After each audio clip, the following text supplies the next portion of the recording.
தனக்கு சாதகமான ஒரு மேட்சை தன்னை விட்டு வெளியே போற அளவுக்கு ஒரு கேப்டன்சி, ஒரு பேட்டிங். அதாவது இன்னைக்கு மேட்ச் பாத்தீங்கன்னா எல்ஹெச்சி கண்டிப்பாக ஒரு 230 240 அடிச்சிருந்தாங்க அப்படின்னா கண்டிப்பா எல்ஹெச்சி ஜெயிச்சிருக்கும்.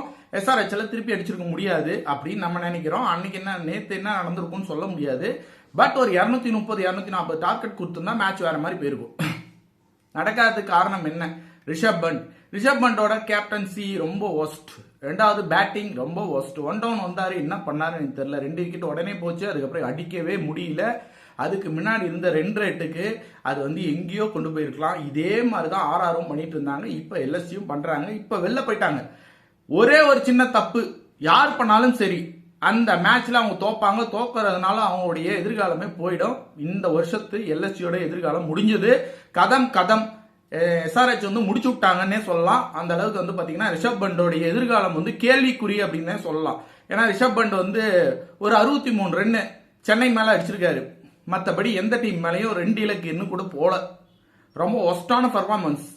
அவருடைய டீம் ஓனர் ஆல்ரெடி கோவக்காரரு. இப்ப என்ன பண்ணுவாரு? டீம்ல வெளில எடுப்பாரு. அது நடக்கும். 27 கோடி மிச்சமாகும். 27 கோடி நான் நிறைய பேர் வாங்குவேன் அப்படின்னு சொல்லிட்டு. ரோஹித் சர்மா எஸ்ஆர்ஹெச்ல சான்ஸே இல்லைங்க.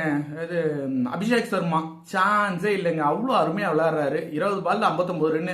மேட்சை மாத்தி கொடுத்துட்டு போயிட்டாரு. இந்த கிசான் ஒரு 49 அடிச்சாரு. இந்த பக்கம் இது சொப்பமா அப்படி இப்படின்னு அடிச்சு பாத்தீங்கன்னா கிட்டத்தட்ட அந்த ரன்னை சேஸ் பண்ணிட்டாங்க. கிட்டத்தட்ட 10 பால் இருக்கும்போது சேஸ் பண்ணிட்டாங்க. எஸ்ஆர்ஹெச் இன்னும் பழக்கப்படணும். பவுலிங்ல வீக்கா இருக்காங்க. நம்ம பழச சொன்னதுதான். பவுலிங்கை ஸ்ட்ராங் பண்ணும். அடுத்த வருஷம் வரும்போது பவுலிங் ஸ்ட்ராங் பண்ணிட்டு வாங்க. எல்ஹெச்சி வெளில போயிட்டாங்க. எஸ்ஆர்ஹெச் ஒரு மேட்ச் ஜெயிச்சிருக்காங்க. பார்ப்போம்.